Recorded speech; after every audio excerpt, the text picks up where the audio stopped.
မိုက်တယ်နော်ဆရာတို့မိုက်တယ်ကျွန်တော်တို့သဘောကျတယ်ဆိုတော့သူ့ရဲ့ကစားပုံသူ့ရဲ့ကစားပေါက်သူ့ရဲ့အရေးရှင်သူ့ရဲ့ဆုံးဖြတ်သူ့ရဲ့အနေထားကိုကြည့်ရတော့ကတော့ဒုတိယလမိုင်းရမယ်ဖြစ်လာနိုင်တယ်ကျွန်တော်တို့ဒီလိုမျိုးပဲမြင်တယ်ကျွန်တော်တို့ဒီလိုမျိုးပဲမြင်တယ်ညီကိုလေးရဲ့မြင်အောင်ဘယ်လိုရှိကြလဲဆိုတော့ကျွန်တော်ထင်လို့မျိုးဒုတိယလမိုင်းရမယ်ဖြစ်လာနိုင်တယ်လို့ထင်တာဆိုတော့ပြောဖို့တော့စိုးလုံးပါတယ်ဒါပေမဲ့သူ့ရဲ့ကစားပေါက်သူ့ရဲ့ကစားပုံသူ့ရဲ့ဘောင်းမီအောက်ကိုရှော့တဲ့ပုံစံရတော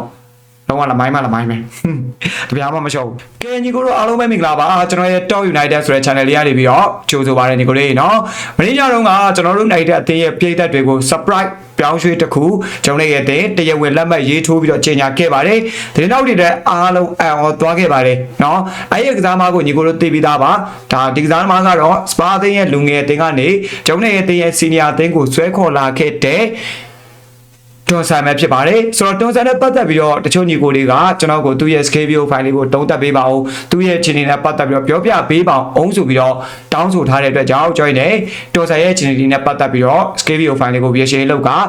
သူ့ရဲ့ခြေနေလေးကိုကျွန်တော်လေ့လာအကဲခတ်ဆွေးနွေးကြမယ်ဗျာနော်ဆိုတော့ညီကိုလည်းစိတ်ဝင်စားမယ်လို့ထင်ပါတယ်ဒီအတွက်ကြောင့် join တူဗီလိုက်ကြည့်ဖို့အတွက်ဖိတ်ခေါ်ချင်ပါတယ် okay ဒါဆိုကျွန်တော်ဗီဒီယိုတက်ကြည့်လိုက်ရအောင်ဗျာနော်โอเคကျွန်တော်ဗီဒီယိုလေးတော့စပါပြီဗျာနော်ဒါတော့ကျွန်တော်ရဲ့အတင်းဒါမင်းညတော့ကတရားဝင်ဒန်တီလက်မှတ်ရေးထိုးပြီးတော့ခေါ်ယူလိုက်တဲ့စပါတင်ရဲ့လူငယ်လေးနော်ထွန်ဆန်မဲ့ဖြစ်ပါတယ်ဆိုတော့သူ့ရဲ့ရေသွေးတွေဘာတွေကောင်းလဲဘယ်ရာတွေကကျွန်တော်တို့ရဲ့အတင်းအတွက်မျောလင်းစရာရှိလဲဒီသားမကိုကျွန်တော်ရဲ့အတင်းဘာကြောင့်ခေါ်လာလဲဆိုတာနဲ့ပတ်သက်ပြီးတော့ဆွေးနွေးကြည့်ကြအောင်နော်ကျွန်တော်မြင်တဲ့အတိုင်းပဲเนาะသူရဲ့ channel run အပြေးထွက်တွေကတော်လေးကိုကောင်းပါတယ်အောက် position တွေမှာဒီနေရာယူမှုနဲ့ဒါပြေးလွှားနိုင်မှုတွေကတော်တော်လေးမိုက်တယ်ဗျเนาะဆိုတော့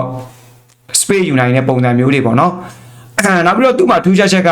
ကျွန်တော်ဒီ live stream video တွေလည်းကျွန်တော်ပြောပါတယ်သူ့မှာတဦးချင်းကြော်ဖြတ်မှုတွေ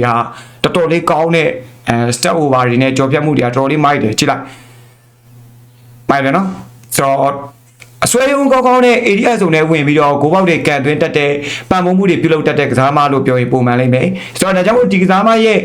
ပုံစံတူနော်ဒီကစားမရဲ့ပုံစံတူကစားမအနေနဲ့တတ်မှတ်ထားတဲ့ကစားမတွေကတော့နီကိုဝီလီယံတို့လိုလမိုင်းရမယ်လို့နော်အဲ့လိုပုံစံမျိုးတွေကစားတတ်တဲ့ကစားသမားတူပေါ့နော်မြင်တဲ့အတိုင်းပဲကြည့်လိုက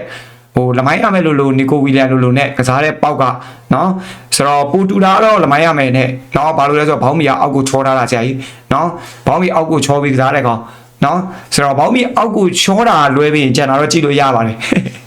ဆိုတော့ဘောင်းမီအောက်ကိုချောတာကြီးကတော့ကြည့်လို့မရဘူးဗျာကျွန်တော်ဘောလုံးကစားရင်ဘောလုံးကစားမတယောက်နေနဲ့ဘောင်းမီအောက်ကိုချောပြီးကစားတာကိုကျွန်တော်မကြိုက်ဘူးနော်တဘောလည်းမကြောက်ဆိုတော့ကြည့်လိုက်ပါဦးနော်2%1ကိုကြော်သွားတာဆောင်းရမ်းမိုက်တယ်နော်ဒါပေမဲ့အဲ့လိုဖြတ်ကန်ခံရတဲ့အပေါက်တွေတော့ရှိလာနိုင်တယ်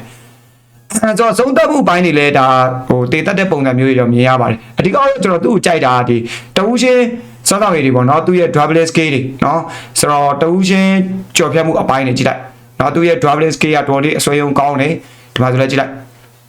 ပါနေတယ်နော်ဆိုတော့တစ်ချက်ခေါက်တစ်ချက်ကန်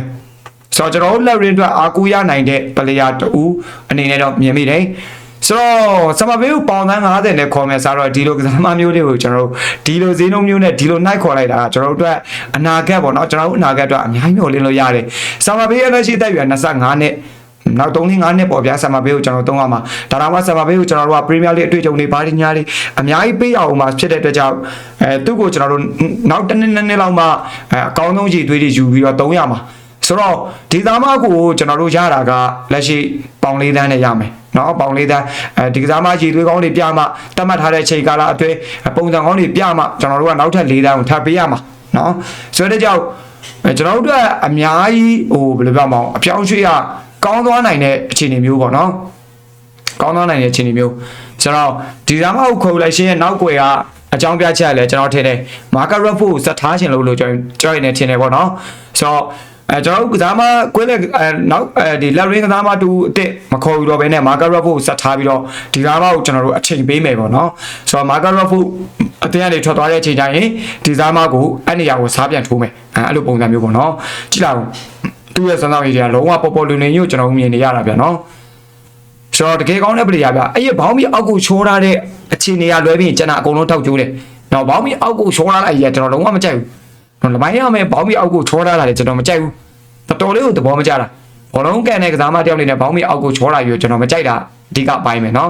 ်ဒါပေမဲ့သူ့ရဲ့တဝူးချင်းစမ်းသပ်ရေးကတော့ကျွတ်စင်ကြည့်လိုက်နော် ဆိုတော့ခန္ဓာကိုယ်ကတော့ပိန်ပိန်ပပလေးဖြစ်နေတာနော်ဟို agility ဘိုင်းကတော့သွားမရှင်နေစရာကြီးမင်းအစွဲယုံနဲ့အပြေးလွှားတော့ဆောင်းရန်ကွတ်တယ်ကြည့်လိုက်နော်ကွင်းလေစုံကနေကြည့်ဘောလုံးယူရတဲ့အပိုင်းနဲ့ကြည့်မာရီရဲ့ခုညာတို့လိုမျိုးတွေ့လားမန်တိုင်းပြောမယ်ဆိုတော့ဗျာတကယ်တမ်းနှိုင်းရှင်းရမယ်ဆိုတော့လမိုင်းရမယ်နဲ့တော့တူနေရဗျာဒီကောင်ရဲ့ကစားပုံကနော်လမိုင်းရမယ်ကညာဝင်ဒီကောင်ဘယ်ဝင်မလို့လားကြည့်လိုက်ကစားတဲ့ပေါက်ကကြည့်လားရှာမယ်တိုင်းပဲတွေ့လားဆိုတော့နောက်ထပ်ရှာမယ်တယောက်ဖြစ်လာနိုင်တယ်နော်ဆရာတို့တွေ့လားရှာမယ်တိုင်းပဲနော်အရှိုးကွေးတွေအလေခောက်တွေ step over တွေက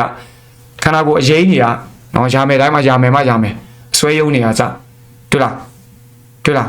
းနော်ဆိုတော့စပါးတွေကလည်းကူတော့လက်လွတ်ခဲ့တာမဟုတ်ဘူးဆရာတို့နော်လူငယ်ကစားသမားတယောက်ကိုပေါင်8တန်းဆိုတဲ့ပြောင်းရွှေ့ကြီးကနဲတဲ့ပမာဏမဟုတ်ဘူးနော်ဆိုတော့ကျွန်တော်တို့ရဲ့တင်ငွေပုံပေးပြီးခေါ်ခဲ့ရတာလို့ပြောလို့ရတယ်နော်စပါးတင်ရဲ့ academy ကစားသမားတယောက်ကိုပေါင်8တန်းဆိုတာရမ်းများတယ်အီဒန်ကြီးပေါင်းတော့ကျွန်တော်တို့အာဆင်နယ်တင်းကနေပေါင်3တန်းနဲ့ရလာတာနော်ဆိုတော့ဒါမှAC Milan တင်းအောင်ပြကုန်ပြီအာဆင်နယ်တင်းကနေပေါင်3တန်းနဲ့ရလာတာနော်ဒါမှအာဆင်နယ်တင်းကသူ့ကိုစာချုပ်တက်ကန်လမ်းမဲ့ကြီးလုံနေတာနော်စီနီယာအတင်းရဲ့စာချုပ်ချုပ်ဆိုမဲ့ကြီးလုံနေတာဒါပေမဲ့ကစားမလက်မခံမဲ့နိုင်ရဲ့တင်ကိုပြောင်းလာတာနော်အဲ့လိုအတိုက်ခိုက်နေကြတဲ့မှာတော့မှကျွန်တော်အီဒန်ဟီဘန်အတွက်ပေါင်3တန်းပဲပေးခဲ့ရတာဒီစားမကိုကျွန်တော်တို့ပေါင်8တန်းထိပေးခဲ့ရတာနော်အတတဲပြောင်းချစ်ပေါင်4တန်းအပူစုချင်းတွေပေါင်4တန်းဆိုတဲ့ပမာဏဘရာသာတို့ထင်လို့မျိုးစပါတင်ကလွယ်လွယ်ကြီးလက်လွတ်ပေးလိုက်တာလားဒီလောက်ကောင်းတဲ့ play အောင်လို့မထင်နဲ့နော်ဒါလွယ်လွယ်လက်လွတ်ပေးလိုက်တာမဟုတ်ဘူးကျွန်တော်တို့လူငယ်ကစားမတယောက်တော့ငွေပုံပေးပြီးတော့တုံးခဲ့ရတာနော်ကျွန်တော်တို့ဒီလက်ရှိကစားမခေါ်ယူမှုတွေအရသာပေါင်8တန်းဆိုတာနဲပါတယ်ကွာလို့ထင်ရတာတကယ်တမ်းကျွန်တော်တို့ငွေကြေးရတွက်ကြည့်မယ်ဆိုပေါင်8တန်းဆိုတာနဲတဲ့ပမာဏမဟုတ်ဘူးနော်ကြည့်လောက်ကောင်းလိုက်တဲ့အဆွဲယုံနေနော်ကောင်းလိုက်တဲ့အဆွဲယုံနေကောင်းလိုက်တဲ့ dribbling နေနော်ကျုပ်လမိုင်းရမယ်ငါမျက်စိတွေမှာလမိုင်းရမယ်နဲ့ပဲသွားပြီးတော့စင်တူယုံမှဖြစ်တယ်လို့မြင်နေရတယ်နေမပေါင်းကြီးအောက်ကိုချောလာတွေကအစနော်တဦးချင်းကြော်ပြတ်မှုအပိုင်းတွေကအစုံနော်တိုက်စစ်ကိုသွားတဲ့ပုံစံတွေကအစကြည့်ဘောလုံးတိုးတဲ့အခြေအနေတွေထွေးပြတဲ့နေသားတွေကအစပုံစံနေမင်းရှေ့ခွင်လေးနဲ့မင်းလမိုင်းရမယ်ကျွန်တော်မျက်စိထဲမှာတော့လမိုင်းရမယ်လို့မြင်နေမိတယ်နော်ဆိုတော့ဒီကောင်ရဲ့တိုက်ရရလဲ18ဗျနော်လမိုင်းရမယ်လက်ရှိအတိုက်ရတော့19နော်နောက်တစ်နှစ်အတွင်းမှာကျွန်တော်တို့အတွက်နောက်ထပ်လမိုင်းရမယ်တူဖြစ်လာမလားပေါ့နော်ကြည့်တာဦးမင်းပန်ပုံမှုအပိုင်းတွေကိုလည်းကြည့်လာအောင်နော်ဆိုတော့ပါစင်းတွေလည်းကောင်းလုံနိုင်တဲ့ area ဒီ white area နေပြီးဘောလုံးဆွဲပြီးတွေ့လားပန်ပုံမှုတွေနော်ဆိုတော့လမိုင်းရမယ်နဲ့တော်တော်စင်တယ်နော်ဆရာတို့ကြည့်လိုက်နော်လမိုင်းရမယ်မင်းဒီလို player မျိုးရတာတန်တာပေါ့ကွာမင်းပေါင်ရှက်တန်းနဲ့တန်တာပေါ့တိတ်ကိုတန်တာပေါ့မင်းဒါ height တာမဟုတ်ဘူးနော်ဆရာတို့နော်ကောင်းကြောင်းတန်ကြောင်းပြောတာမင်း height တာမဟုတ်ဘူးကြည့်လိုက်ဘာမှတွေ့ထူးမ height တာဘူးမင်းဒါပေမဲ့ဘာလို့ပဲဒီ scale view ကိုရှိုးလိုက်လမိုင်းရမယ်နဲ့တူလားမတူလားဆိုတာနော်လမိုင်းရမယ်လို့ဆရာကြီးလမိုင်းရမယ်ပါလို့ကြည့်ပါဦးလို့မင်းလမိုင်းရမယ်ပါလို့မင်းကြည့်ပါဦးလို့မင်းကြည့်အောင်လေခံစစ်ကူတဲ့ချိန်တွေမျိုးရောကျွန်တော်တိတ်မတွေ့ရအောင်နော